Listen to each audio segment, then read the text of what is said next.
law enforcement and race relations. After the Dallas police shooting, Police Chief David Brown said, quote, "We're asking cops to do too much in this country.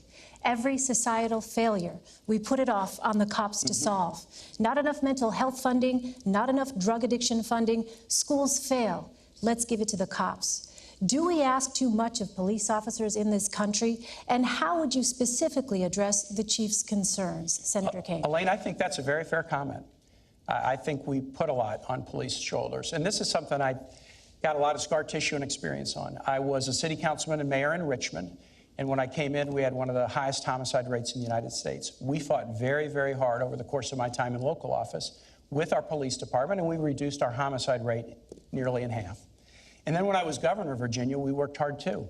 And we did something we had really wanted to do. For the first time ever, we cracked the top 10 safest states because we worked together. Here's what I learned as a mayor and a governor. The way you make communities safer and the way you make police safer is through community policing. You build the bonds between the community and the police force, build bonds of understanding, and then when people feel comfortable in their communities, that gap between the police and the communities they serve narrows. And when that gap narrows, it's safe for the communities and it's safer for the police. That model still works across our country, but there are some other models that don't work. An overly aggressive, more militarized model. Donald Trump recently said we need to do more stop and frisk around the country. That would be a big mistake because it polarizes the relationship between the police and the community. So here's what we'll do. We'll focus on community policing. We will focus on, and Hillary Clinton has rolled out a really comprehensive mental health reform package that she worked on with law enforcement professionals. And we will also fight the scourge of gun violence in the United States. I'm a gun owner.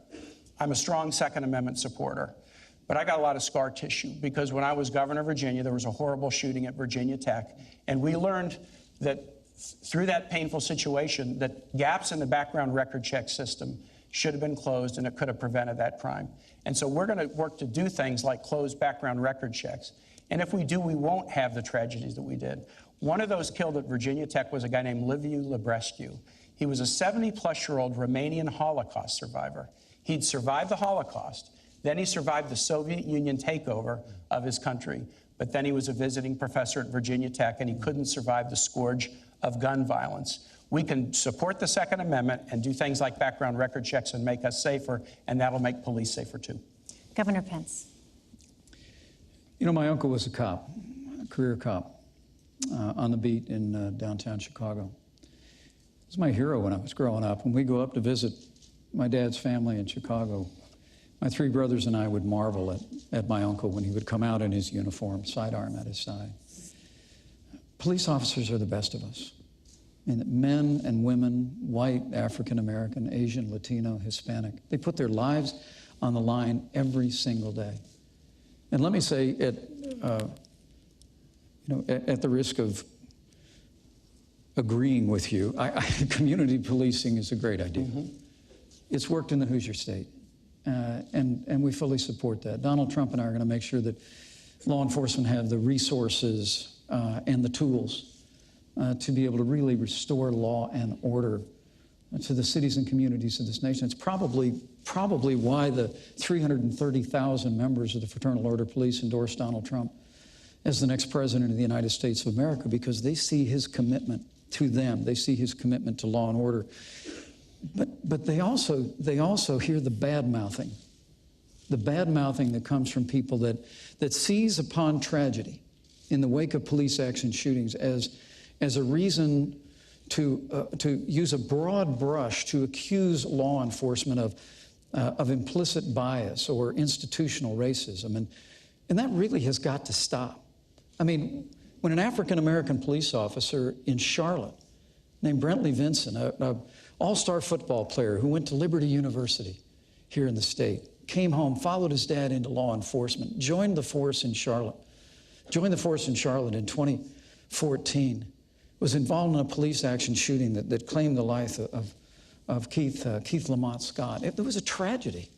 I mean, we mourn with those who mourn. We grieve with those who grieve. We're saddened at the loss of life. But Hillary Clinton actually referred to that moment as an example of implicit bias in the police force, where she used, when she was asked in the debate a week ago whether there was implicit bias in law enforcement, her only answer was that there's implicit bias in everyone in the United States. I just think what we ought to do is we ought to stop seizing on these moments of tragedy. We ought to assure the public that we'll have a full and complete and transparent investigation whenever there's a loss of life because of police action.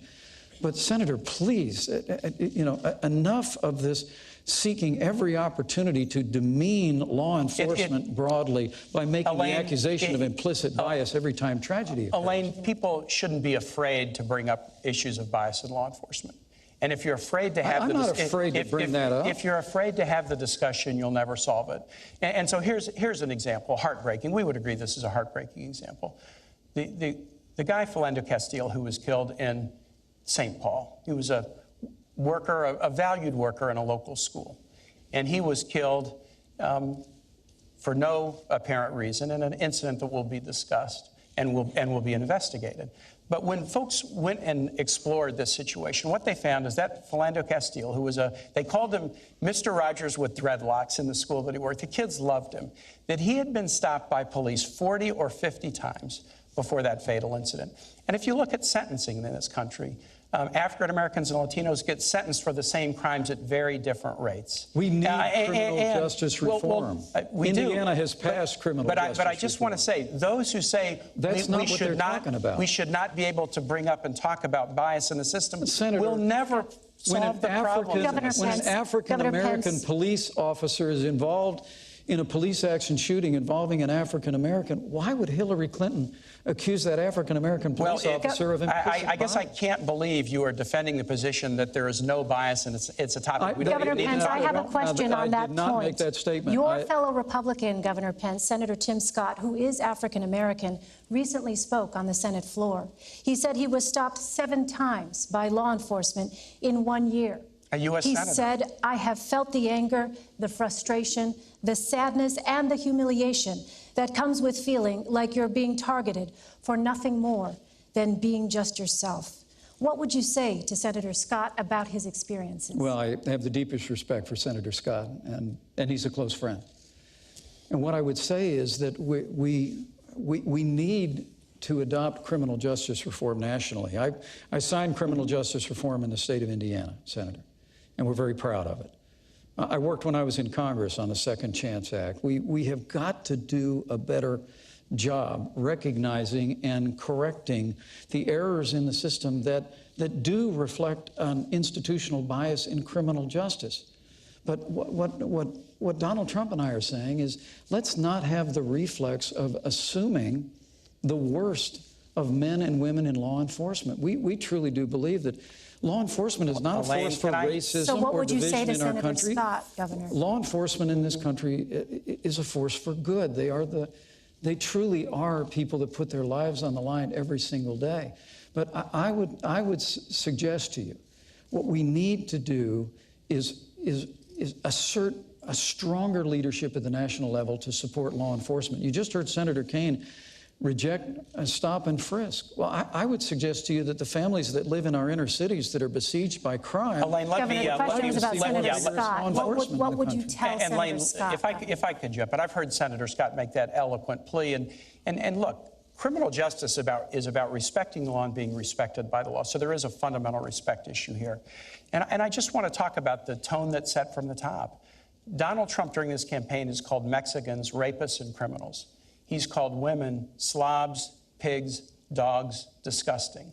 I don't like saying that in front of my wife and my mother. He attacked an Indiana-born federal judge and said he was unqualified to hear a federal lawsuit because his parents were Mexican. He went after John McCain, a POW, and said he wasn't a hero because he'd been captured. He said African Americans are living in hell, and he perpetrated this outrageous and bigoted lie that President Obama is not a U.S. citizen. If you want to have a society where people are respected and respect laws, you can't have somebody at the top who demeans every group that he talks about. And I cannot believe that Governor Pence will defend the insult-driven campaign that Donald Trump has run.